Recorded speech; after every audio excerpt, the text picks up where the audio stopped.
Finally मैं बाजार गया था और बाजार से रिटर्न आ चुका हूं। तुम्हारे लिए परीक्षा अध्ययन वर्ष 2025 की नई किताब लेकर के आया हूं।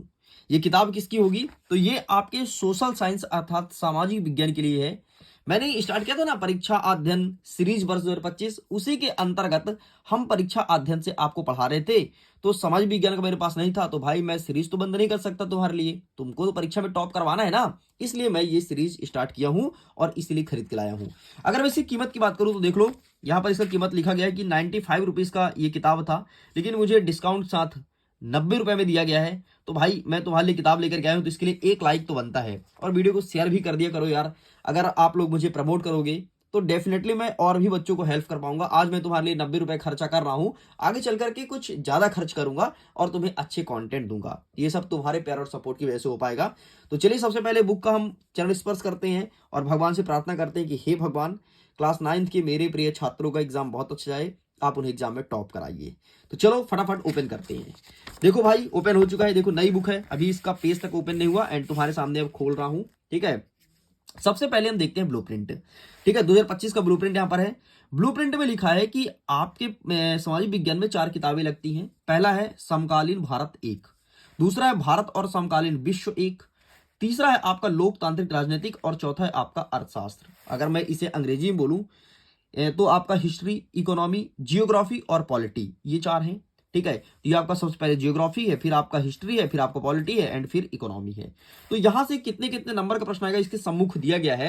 हम क्या करेंगे कि हम सभी चैप्टर्स के मोस्ट आईएमपी क्वेश्चंस को टिक कराएंगे, आपको आसान भाषा में बताएंगे भी कि कौन कौन सा पढ़ के जाना है, कौन कौन सा आपको छोड़ना है। और इस वीडियो को देखने के बाद यकीन मानो, चाहे तुम्हारे स्कूल में कोई भी सेट आए, कितना भी टफ क्वेश्चन बन जाए, डेफिनेटली तुम 75 में से 70 नंबर तक लेकर के आओगी, इस बात की गारंटी देता हूं। नए पैटर्न के आधार पर कौन कौन से क्वेश्चंस हैं वो भी कवर करूंगा और सब कुछ बताने वाला हूं। तो देखो अब आपको करना क्या है। डेली आपको क्लासेस लेना है परीक्षा अध्ययन सीरीज वाला, डेली आपको पढ़ना है और डेली मैं पढ़ाऊंगा। अब आपका ज्यादा समय नहीं है, आज तो भाई 10 हो गया, ठीक है, तो 11 और 12 2 दिन का समय है, 13 को पेपर ही है। ठीक है, तो 13 तक हम सब कुछ 13 के पहले ही सब कुछ कवर कर लेंगे। ठीक, तो सबसे पहले हम कवर करते हैं आपके हिस्ट्री से स्टार्ट करते हैं, भारत और समकालीन विश्व 1 से, फ्रांसीसी क्रांति से। ठीक, तो यहां से 2 नंबर का एक प्रश्न आएगा, मतलब यहां से छोटे प्रश्न पढ़ना है, बस ब्लूप्रिंट के अकॉर्डिंग ही पढ़ेंगे, ज्यादा कुछ नहीं पढ़ना है। जैसे मैं ओपन कर रहा हूं, देखो कई प्रकार के मॉडल पेपर हैं, लेकिन ये सब देखने की जरूरत नहीं है क्योंकि मिडिल एजुकेशन अब लेकर के आ चुका है तुम्हारे लिए तगड़ा कंटेंट। देखो भाई सबसे पहले हम यहां से स्टार्ट करेंगे। ठीक है, वैसे चैप्टर तो यहां से स्टार्ट हो चुका है, लेकिन यहां से क्वेश्चन स्टार्ट हो रहे हैं जो एग्जाम में आएगा। थोड़ी मैं जूम करता हूं ताकि आसानी से विजुअल रहे और तुम्हारा ध्यान केवल ऑन स्क्रीन होना चाहिए। तो ये रहा जूम जूम। चलो प्रश्न आएगा कि जोकोविन क्लब के सदस्य कौन थे। ठीक है, सदस्य के बारे में पूछेगा और इसका नेता कौन था। तो ध्यान से देख लो इस प्रश्न को और अच्छे से प्रिपेयर कर लेना। आगे बढ़ते नेक्स्ट कहता है कि सौकुलात का अर्थ क्या होता है। तो सौकुलात का अर्थ होता है कि बिना घुटनने वाली। ठीक है, तो यहां पर पूरा पूरा इनका आंसर लिखा गया है, बढ़िया अच्छी तरीके से पढ़ लेना। नेक्स्ट कहता है कि फ्रांसीसी क्रांति के किन किन दार्शनिकों ने प्रभावित किया था। तो यहां पर दार्शनिक नाम लिखा है, रूसो, मॉन्टेस्क्यू, ठीक है, वॉल्टेयर, तो इन्होंने फ्रांसीसी क्रांति को प्रभावित किया था। बाकी कोई क्वेश्चन नहीं आएगा। अब आगे देखते हैं, नेक्स्ट प्रश्न आएगा कि फ्रांस ने लुई 16वें के समय में खजाना खाली करने का मुख्य कारण क्या था। केवल 2 कारण तुमको पढ़ना है क्योंकि प्रश्न बनेगा 2 नंबर का एक प्रश्न, ये 2023 में भी पूछा गया है। ठीक है, बाकी छोड़ दो, कोई दिक्कत नहीं, कुछ नहीं आ रहा है, जोकोविन क्लब आएगा ही आएगा, इसे अच्छे से करना है। नेक्स्ट कहता है कि फ्रांस में 14 जुलाई का क्या महत्व है। इस प्रश्न को अच्छे से पढ़ लेना। ठीक है, 14 जुलाई क्या महत्व है तो इसे अच्छे से देख लेना। जिस प्रकार से हमारे यहाँ 15 अगस्त 26 जनवरी है ना, ठीक वैसे फ्रांस में 14 जुलाई है, इस चीज को ध्यान रखिएगा। बाकी कुछ नहीं आएगा, सब कुछ छोड़ दो, कोई मतलब नहीं है इस पार्ट में दिमाग लगाने से। दीर्घ उत्तरीय तो पूछेगा नहीं कभी। ठीक है, तो फ्रांसीसी क्रांति से जितने क्वेश्चंस बन रहे थे मैंने बता दिया, 2 नंबर का ही प्रश्न आएगा। आगे बढ़ते हैं, अध्याय नंबर 2, यूरोप में समाजवाद एवं रूसी क्रांति। तो यहां से अगर मैं बात करूं तो यहां से आएगा टोटल आपके एग्जाम में 4 नंबर का प्रश्न, 4 नंबर का आएगा, मतलब यहां से आपको 2 नंबर का प्रश्न देखना पड़ेगा, 3 नंबर का। ठीक है, मतलब छोटे और बड़े प्रकार का प्रश्न देखना है। तो देखो यूरोप में समाजवाद एवं रूसी क्रांति ओपन करते हैं। सबसे पहले आएगा कि ड्यूमा पर टिप्पणी लिखो। ड्यूमा क्या है? ठीक है, तो रूस की सांसद को ड्यूमा कहते हैं, तो ये पूछता है, आपके 2 नंबर का प्रश्न है। नेक्स्ट, कार्ल मार्क्स का पूंजीवाद पर क्या विचारधारा था, है ना, कार्ल मार्क्स पूंजीवाद पर क्या कहते थे, तो ये चीज देखने को मिलेगा। नेक्स्ट आगे बढ़ते हैं, लेबर पार्टी का गठन कब और कहां हुआ है। तो ये 1905 के ब्रिटेन में हुआ था लेबर पार्टी का गठन। नेक्स्ट, खूनी रविवार की घटना क्या थी? ठीक, तो ये 2023 में पूछा गया है एंड डेफिनेटली देखने को मिलेगा। देखो क्या हुआ था, 22 जनवरी 1905 ईस्वी में रविवार के दिन फादर गोपान के नेतृत्व में रूसी क्रांतिकारियों ने एक जुलूस निकाला था। जारा के सैनिकों ने जुलूस के प्रदर्शनकारियों पर गोली चलाई, जिससे अनेक क्रांतिकारी घायल हुए तथा मारे गए। इस घटना को ही खूनी रविवार घटना कहते हैं, क्योंकि ये घटना रविवार के दिन हुआ था। ठीक, तो ये चीज आपको देखने को मिलेगा। चलो नेक्स्ट, बाकी यहां से कुछ नहीं आएगा। अच्छा, एक ही और देखना है, इसमें पहला विश्व युद्ध की बात कर रहा है, तो पहले विश्व युद्ध में मित्र राष्ट्र और ध्रुव राष्ट्र कौन कौन से थे, ये चीज तुमको पता होना चाहिए। ठीक है, एग्जाम में आने वाला क्वेश्चन है। बाकी कुछ नहीं आएगा, छोड़ दो। नेक्स्ट आपको देखना है, उदारवाद पर टिप्पणी लिखो। ये प्रश्न हर बार पूछता है, उदारवाद पर टिप्पणी लिखना है, तो इस क्वेश्चन को देख लीजिए, फोटो आप क्लिक कर सकते हो। चलिए आगे बढ़ते हैं। नेक्स्ट, कार्ल मार्क्स कौन था, अच्छे से देख लो। या फिर ऐसा पूछता है कि 1917 की रूसी क्रांति में कार्ल मार्क्स का क्या योगदान था। बहुत ज्यादा इंपॉर्टेंट क्वेश्चन है, एग्जाम में देखने को मिलेगा। ठीक है, तो ये चीज आप अच्छे से देख लीजिए। आगे बाकी यहां से कुछ नहीं आएगा, आप इसे छोड़ सकते हो। नेक्स्ट कहता है कि प्रथम विश्व युद्ध का रूसी की क्रांति पर क्या प्रभाव पड़ा था। ठीक है, इस क्वेश्चन को अच्छे से प्रिपेयर कर लेना। तो यहां से मैंने आपको 3 ही प्रश्न बताया, ज्यादा कुछ प्रश्न नहीं है, इन्हें आज जल्दी जल्दी प्रिपेयर करते जाइए। नेक्स्ट कहता है, बाकी यहां से कुछ नहीं आएगा। ठीक है, नेक्स्ट, हाँ, 1917 में जरा का शासन क्यों खत्म हो गया था। या फिर प्रश्न पूछेगा कि रूस में जरा का शासन क्यों खत्म हुआ, कोई 2 कारण लिखो। ये प्रश्न बनेगा आपके 3 नंबर का। ठीक है, मैं पूरा आपको नंबरिंग बताते जाता हूं, ध्यान सुन लेना। बाकी कुछ नहीं आएगा, छोड़ दो, बस जितना बोलो उतना पढ़ लेना, बाकी तुम्हारा इस चैप्टर से काम हो जाएगा। नेक्स्ट कहता है, रूसी क्रांति के 3 कारण। प्रश्न कितने नंबर का, 3 नंबर का। मैंने पहले उल्लेख किया, देख लो, निरंकुश राजतंत्र, कुलीन वर्ग का स्वार्थपरकता और विलासता, यहाँ पर अल्पसंख्यक जातियों का विद्रोह, ये सब देख लीजिए। चलो आगे बढ़ते हैं। नेक्स्ट आपके एग्जाम में आएगा वो प्रश्न ये है कि बोल्शेविकों द्वारा अक्टूबर क्रांति के तत्काल बाद किए गए 2 प्रमुख परिवर्तन लिखना है। तो इसे अच्छे से देख लो, एग्जाम में देखने को मिलेगा। ठीक है, बाकी छोड़ दो। आगे बढ़ते हैं। नेक्स्ट कहता है अध्याय नंबर 3 कि नात्सीवाद और हिटलर का उदय। यहां से कौन कौन से क्वेश्चन आएंगे, इसे कवर अप करते हैं। तो यहां से सबसे पहले ब्लूप्रिंट देख लेते हैं कि नात्सीवाद का क्या ब्लूप्रिंट है। अगर मैं नात्सीवाद की बात करूं तो यहां से 3 नंबर का प्रश्न आएगा, मतलब आपको पढ़ना है 2 नंबर का 1 प्रश्न और 1 नंबर का 1 प्रश्न। ठीक है, तो आइए देखते हैं कि 2 नंबर का कौन कौन सा प्रश्न बनेगा। 2 नंबर के हिसाब से प्रश्न बनेगा कि नात्सी शब्द की उत्पत्ति कैसे हुई। पहला प्रश्न यही है, अच्छे से पढ़ लेना। प्रोपेगेंडा क्या मतलब होता है, तो प्रोपेगेंडा का मतलब होता है कोई चीज को भ्रामक फैलाना, उसे कहते हैं प्रोपेगेंडा। ठीक है, बस 2 प्रश्न ये हो गया। आगे बढ़ते हैं। नेक्स्ट आएगा कि हिटलर की विदेश नीति क्या थी। भाई, हिटलर की विदेश नीति क्या थी, हिटलर वाला प्रश्न ही यहां से बनेगा। ठीक है, तो इसे अच्छे से देख लेना। आगे बढ़ते हैं।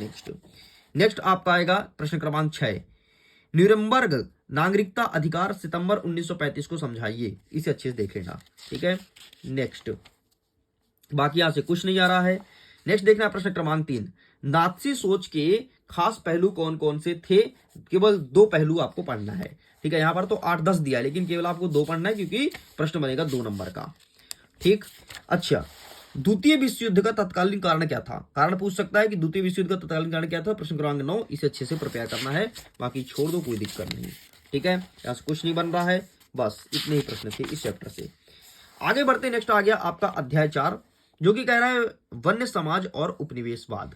अगर मैं यहां से बात करूं तो देख लेते हैं यहां से कौन कौन से क्वेश्चन आएंगे। तो यहां से बात करें तो 3 नंबर का 1 प्रश्न आएगा, मतलब 2 नंबर का 1 प्रश्न और 1 नंबर का 1 प्रश्न देखने को मिलेगा, मतलब छोटे प्रश्न हमें तैयार करना है। और इसके बाद एक नेक्स्ट चैप्टर है आधुनिक विश्व में चरवाहे। अगर मैं यहां से बात करूं तो यहां से आपको 3 नंबर का 1 प्रश्न देखना है। ठीक है, तो चलिए फटाफट हम देख लेते हैं कि वन्य समाज एवं उपनिवेशवाद से कौन कौन से क्वेश्चन बन रहे हैं। चलिए अब इस चैप्टर के सारे क्वेश्चंस को कवर अप कर लेते हैं। तो यहां से स्टार्ट होता है। सबसे पहले आपको देखना है कि वैज्ञानिक वानिकी क्या है। दूसरा प्रश्न पढ़ना है कि स्लीपर क्या है।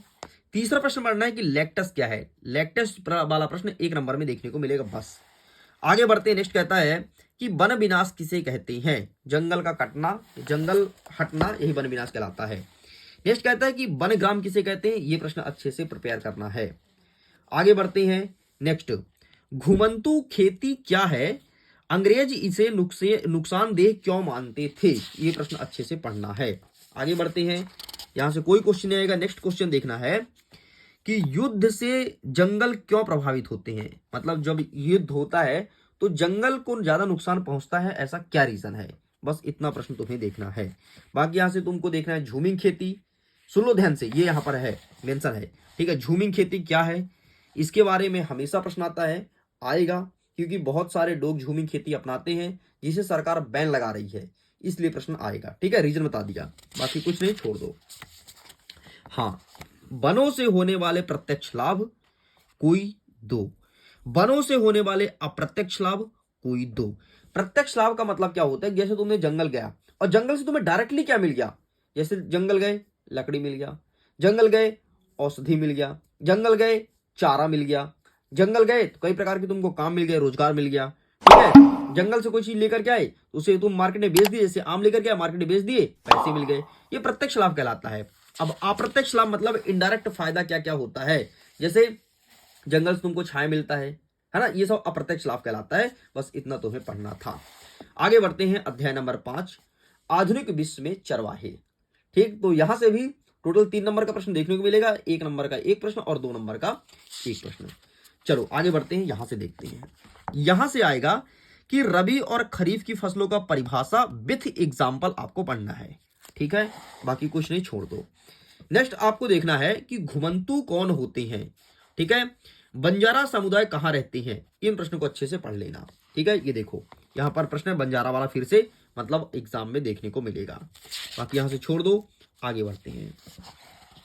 आगे नेक्स्ट 5वां नंबर, राजस्थान के रायका समुदाय के जीवन वर्णन करना है कि वो किस प्रकार से रहते हैं, ठीक है। पूरा पूरा यहां पर वर्णन लिखा गया है, ये आपको करना है। आगे बढ़ते हैं, नेक्स्ट कह रहा है 7वां नंबर कि सूखा चरवाहे की जिंदगी किस प्रकार प्रभाव डालती है, इसे अच्छे से देखना है। एंड ये रहा इसका आंसर, टेका स्क्रीनशॉट। चलो आगे बढ़ते हैं, बाकी यहां से कुछ नहीं आएगा। नेक्स्ट हमारा कह रहा है कि औपनिवेशिक सरकार ने बेकार पड़ी भूमि को कृषि योग्य बनाने के लिए क्या योजना बनाई थी, इसे अच्छे से पढ़ लेना। केवल 2 आपको पढ़ना है, क्योंकि ये प्रश्न 23 में भी पूछे, 24 में भी पूछे, बहुत ज्यादा इंपॉर्टेंट है, ठीक है। तो केवल 2 पॉइंट आपको देखना है। इतना देखने के बाद आपको आगे बढ़ना है। नेक्स्ट यहां से कुछ नहीं देखना है, बस भाई साहब आपका ये होता है खत्म, ठीक है। एक और देख लेना आप, मसाई समुदाय के चारागाह ने उसे क्यों छीन गए, ठीक है। तो ये देख लेना, बस इतना आपको पढ़ना है। तो इस वीडियो को अगर आपने पूरा देखा होगा ईमानदारी के साथ, तो आपको पता है 2 नंबर 4 नंबर 6 और 6 3 9 9 3 12 और 5 12 3 15, मतलब इस वीडियो को देखने के बाद 15 नंबर का पूरे क्वेश्चन प्रिपेयर हो गए हैं। धीरे धीरे 3 पार्टों में और वीडियो आएगा, एक पार्ट में हम ये कवर करेंगे, दूसरे में ये, तीसरे में ये, और सब कुछ कंप्लीट कर देंगे। फिर आपके लिए एक मॉडल प्रश्न पत्र प्रोवाइड कराएंगे, अगर आप उसे देख के आएंगे तो डेफिनेटली बहुत अच्छे नंबर से टॉप करने वाले हैं। तो चलिए मैं वीडियो को एंड करता हूं। Thanks for watching. खुश रहिए, पढ़ते रहिए, मुस्कुराते रहिए। वीडियो को लाइक एंड चैनल को सब्सक्राइब करके रखिएगा। मिडिल एजुकेशन हमेशा तगड़ा कंटेंट देता है जो आपके एग्जाम के लिए काफी हेल्प रहने वाला है। Thanks for watching, bye bye.